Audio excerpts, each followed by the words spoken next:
Sevda, j'ai une question un petit peu délicate, un petit peu embarrassante à te poser. Vas-y. J'ai vu pas mal de critiques ressortir à ce propos. Moi, je ne veux pas te vexer parce que moi, je ne le trouve pas du tout. Mais j'aimerais que tu puisses me répondre honnêtement et répondre honnêtement à toutes les personnes qui sont en ce moment même en train de nous regarder. Sevda, est-ce que tu as changé de sexe étant plus jeune pour devenir une femme? Es-tu transsexuelle? Mon Dieu, franchement, c'est super vexant. Non, pas Pour du ça, tout. j'ai bien dit, ce n'est pas moi, mais tu les as vues, ces critiques. Ouais. Voilà. C'est vrai que je l'ai vu, mais bon, j'en ai vu plus sur une autre personne que moi.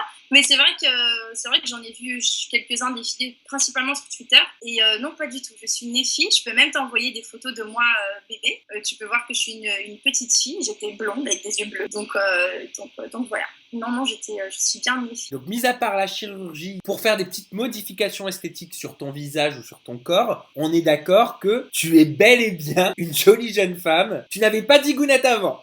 Non, jamais. Bon. Peut-être que dans une autre vie, j'étais un garçon, mais non. Peut-être. On ne sait pas qui nous étions dans les vies précédentes ou qui nous serons plus tard. Voilà, en tout cas, si la réincarnation existe. On parlait des critiques tout à l'heure sur les réseaux sociaux au niveau de ton physique. Quelles sont les pires choses que tu as entendues?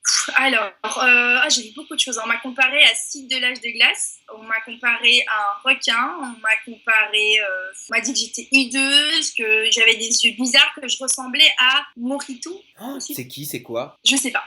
Apparemment, c'est un personnage. J'essaie de savoir. Ah bah, je suis désolée à la maison. Je suis inculte. Je ne connais pas. Bah, je le suis autant que toi. Mais je vois pas qui c'est. Mais bon, voilà.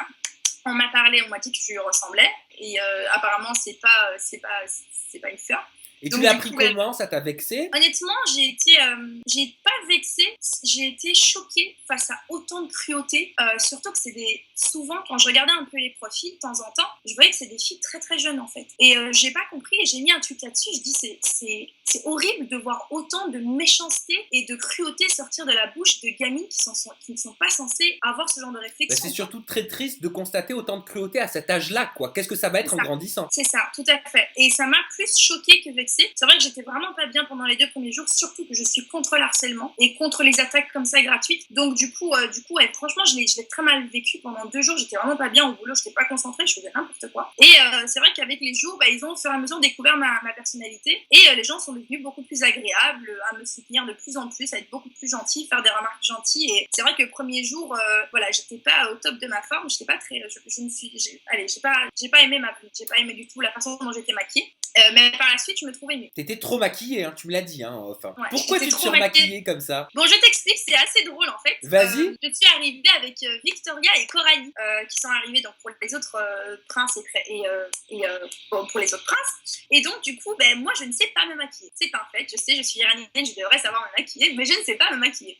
J'ai toujours eu une maquilleuse ou quelqu'un dans ma famille qui a su me maquiller et je suis très nulle en maquillage. Bon, là, j'ai essayé de faire un petit truc, je sais pas si ça passe, mais j'ai essayé. Ça va. C'est sur Skype, ça va, ça filtre. Ça filtre. Et donc, du coup, je suis arrivée et ces filles savent très bien se maquiller. Aussi bien Victoria que Coralie, vraiment, elles savent très bien se maquiller. Donc, du coup, elles me disent, je dis, les filles, vous vous maquillez? Je vous pensez, je vais devoir maquiller, mais oui, il y aura les caméras, il faut te maquiller. Je dis, bon, je vais me maquiller. Donc, je me maquille, mais bon. Donc, je suis arrivée et là, c'est vrai que j'étais surmaquillée. La remarque que j'ai reçue par la suite à mon arrivée, c'est que j'étais surmaquillée et qu'en fait finalement sans maquillage j'étais beaucoup mieux que maquillée. Donc du coup je l'ai pris comme un compliment. En gros, tu faisais un tournage, t'as cru que tu participais au Wax de Beverly Hills. Ouais, voilà. C'est ça. Voilà, j'ai pas compris le principe, je crois. T'as pas compris que t'étais dans les princes de l'amour. Voilà, tout à fait. Mais on peut le voir que c'est vraiment contraste parce que le premier jour j'arrive super maquillée et le reste on me voit pas maquillée toute la journée. Je me maquillais plus, du coup.